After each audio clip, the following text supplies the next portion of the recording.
ഇതാ സാറേ ഇവന്റെ അവസ്ഥ. ഉത്തരവാദിത്വവും ബോധവും ഇവന്റെ അടുത്തൂടെ പോയിട്ടില്ല. ചായ കുടിക്കും. മോൻ്റെ പ്രായമൊക്കെ എനിക്ക് മനസ്സിലാവും. എന്നാലും നമ്മളെ അവസ്ഥ ആലോചിക്കണ്ടേ, സാഹചര്യം മനസ്സിലാക്കണ്ടേ.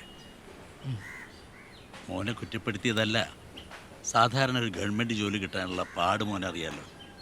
എത്രയോ വർഷങ്ങൾ കഷ്ടപ്പെട്ട് പഠിച്ച് റാങ്ക് ലിസ്റ്റ് കയറി പ്രതീക്ഷയോടെ നിൽക്കുന്ന എത്ര മനുഷ്യരെ നമുക്ക് ചുറ്റുമുണ്ടെന്നറിയോ. ഇതിപ്പോൾ നിർഭാഗ്യം കൊണ്ട് നമുക്കൊരവസരം വന്നു. മോൻ്റെ അച്ഛൻ സർവീസിലിരിക്കുമ്പോൾ മരണപ്പെട്ടു. ശരി, നമുക്ക് മുമ്പോട്ട് ജീവിക്കണ്ടേ? അച്ഛൻ്റെ ജോലി ഏറ്റെടുക്കുക, അമ്മയും പെങ്ങളെയും നോക്കുക. മോൻ്റെ ജീവിതം ഒരു കരക്കത്തില്ലേ? അവൻ ഈ ജോലി ഏറ്റെടുക്കാതിരിക്കാൻ എന്നോട് പറഞ്ഞ ന്യായം എന്താണെന്നറിയോ സാറിന്? അവന് പോലീസ് ജോലി പേടിയാണ്. ഇതിനൊക്കെ ഞാൻ എന്ത് മറുപടിയാ സാറേ പറയാ? മോൻ്റെ അച്ഛൻ്റെ കൂടെ 10 വർഷം പണിയെടുത്ത ആളാണ് ഞാൻ. പുള്ളി എന്നും പറയും മക്കളുടെ കാര്യം. നിന്നെ ഒരു SI ആക്കണമെന്നായിരുന്നു പുള്ളിയുടെ മനസ്സിലുണ്ടായിരുന്നത്. മാതാപിതാക്കളുടെ ആഗ്രഹം പോലെ ജീവിക്കണമെന്നല്ല, പക്ഷേ സാഹചര്യത്തിനൊത്ത് ജീവിക്കാൻ പഠിക്കണം. ഇതെന്നെ മോനായിട്ട് വൈകിപ്പിച്ച് ഈ ഒരു അവസ്ഥ കൊണ്ടെത്തിച്ചില്ലേ? ഇവൻ്റെ പ്രായം വെച്ച് കോഴ്സ് തന്നെ കിട്ടിയാൽ ഫിസിക്കൽ മാത്രം നോക്കിയാൽ മതിയായിരുന്നല്ലോ.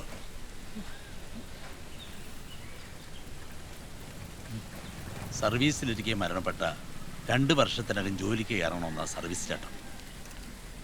ഇതിപ്പോൾ വൈകിപ്പോയ സ്ഥിതിക്ക് നടക്കുമെന്നറിയത്തില്ല. ഇനിയിപ്പോൾ എന്താ വേണ്ടേ? എന്തേലും ചെയ്തുകൊണ്ട് കാര്യമുണ്ടോ സാറേ? വളച്ചു കെട്ടുന്നില്ല. പാർട്ടിക്കാർ വിചാരിച്ചാൽ ചിലപ്പോൾ ഇത് നടക്കും. കാര്യമാണ്, പാർട്ടി വിചാരിച്ചാൽ സർക്കാർ വിചാരിക്കും. കേരള പോലീസിൻ്റെ കാര്യം തീരുമാനിക്കുന്നത് DGP IG ഒന്നല്ല, അസോസിയേഷൻ നേതാക്കളും ഇവിടുത്തെ പാർട്ടി നേതാക്കളുമാണ്. പാർട്ടി സെൻറ്ററിൽ നിന്ന് വിചാരിച്ചാൽ ഏത് ഫയലും നീങ്ങും. കറുത്തവും വെളുക്കും, വെളുത്തവും കറക്കും. പരീക്ഷ എഴുതാത്തവന് റാങ്കും കിട്ടും.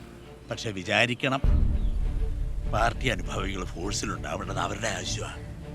മല്ലികയുടെ പല്ലും വെച്ച് പണ്ട് പുന്നപ്ര സമരത്തിൽ പങ്കെടുത്തൊക്കെ അല്ലേ? ഇന്നതിൽ കാര്യമൊന്നുമില്ല. എന്നാൽ ഇതൊക്കെ പറഞ്ഞ് കാണേണ്ടവരൊക്കെ കാണുക. ഭാഗ്യമുണ്ടേ നടക്കും.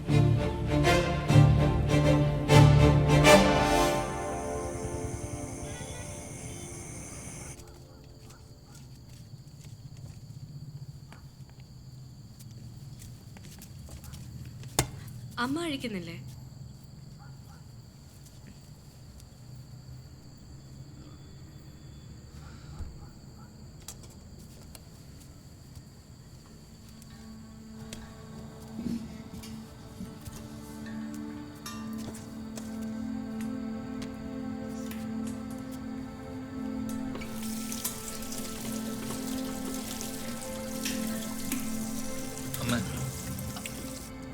അമ്മ മാറിക്കും.